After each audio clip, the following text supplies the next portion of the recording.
Good morning and welcome to the Treehouse.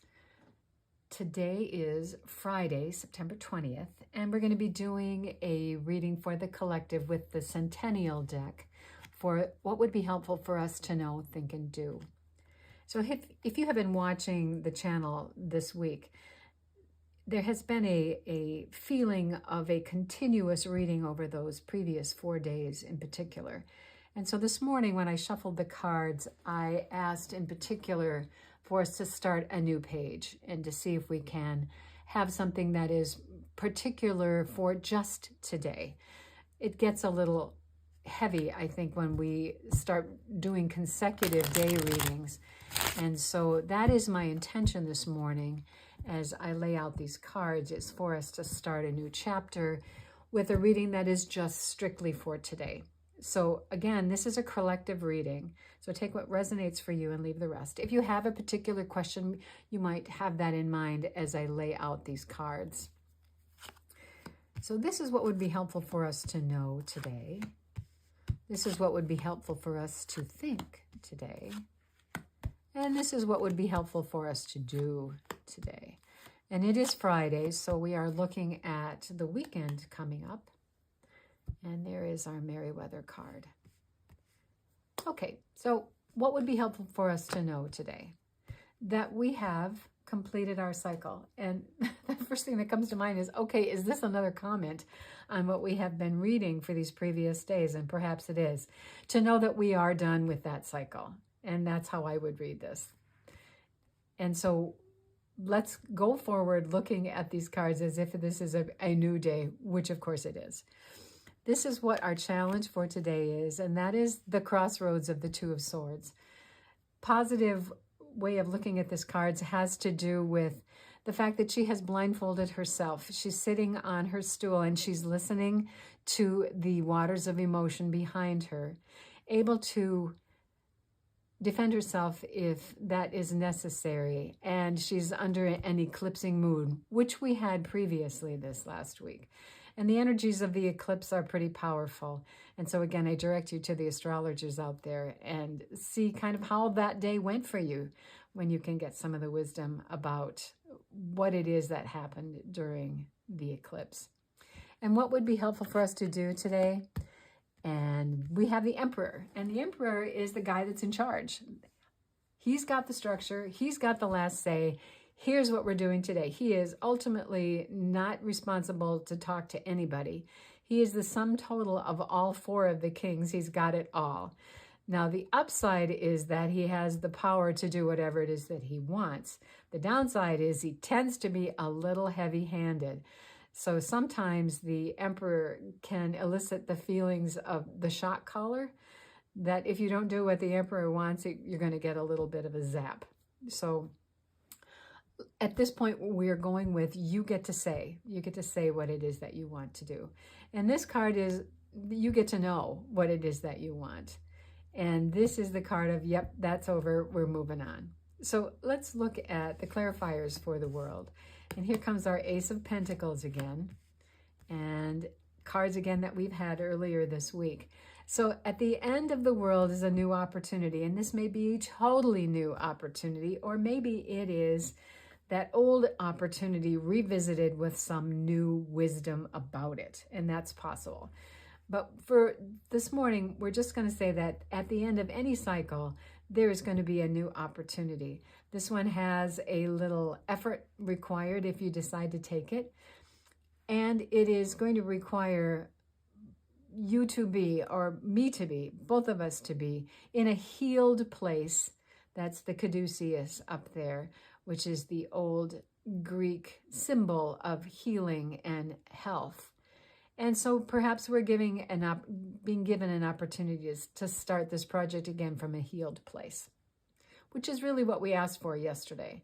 So this is both active and passive energy, and it requires both for us to be balanced when we walk into any new project.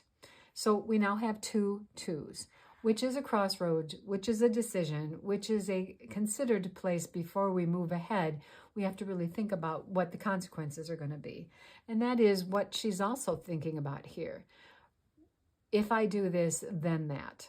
And that is clarity, and it is logic, and it is a thoughtful place. And that is what we are thinking about today. We are thinking about also is the devil. And we had that card earlier this week too, which is, what is the trapped thinking about this?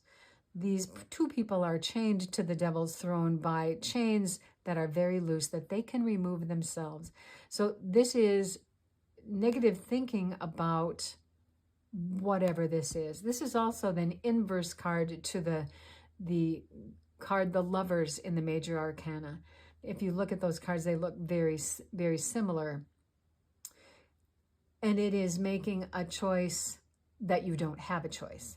And I want to call out this what looks like a pentacle in his head.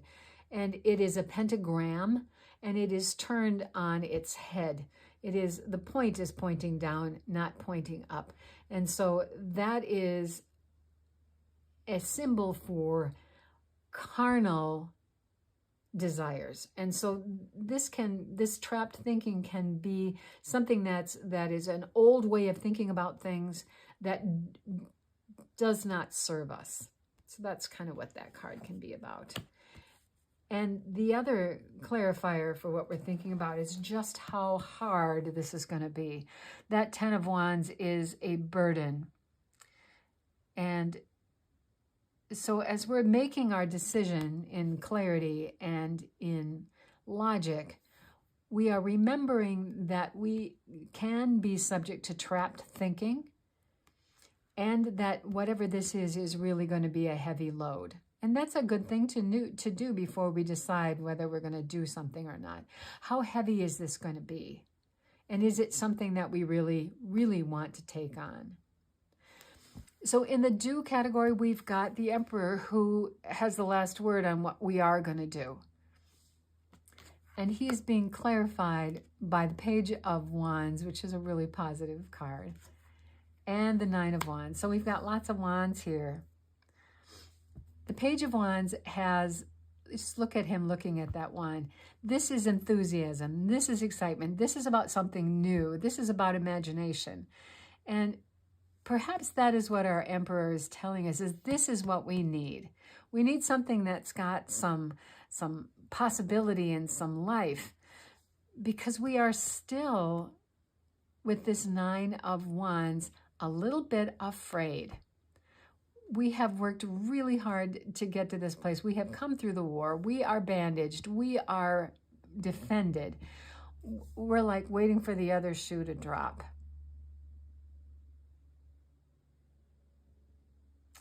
So as I'm looking at this, I'm thinking about this negative thinking that we are stuck with.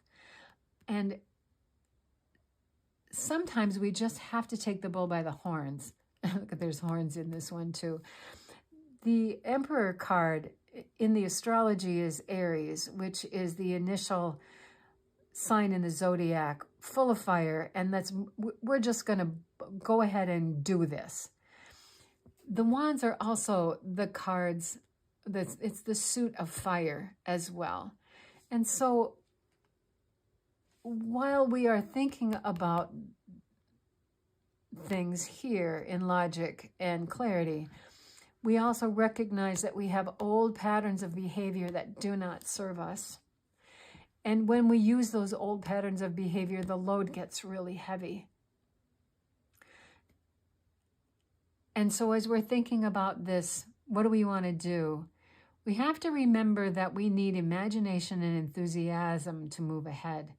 But we also have to battle the old worries about how hard it has been to get here.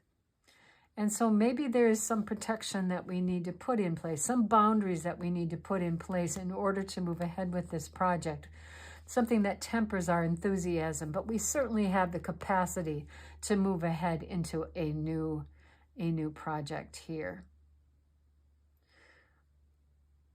So let's look briefly at what we have. We have three major arcana.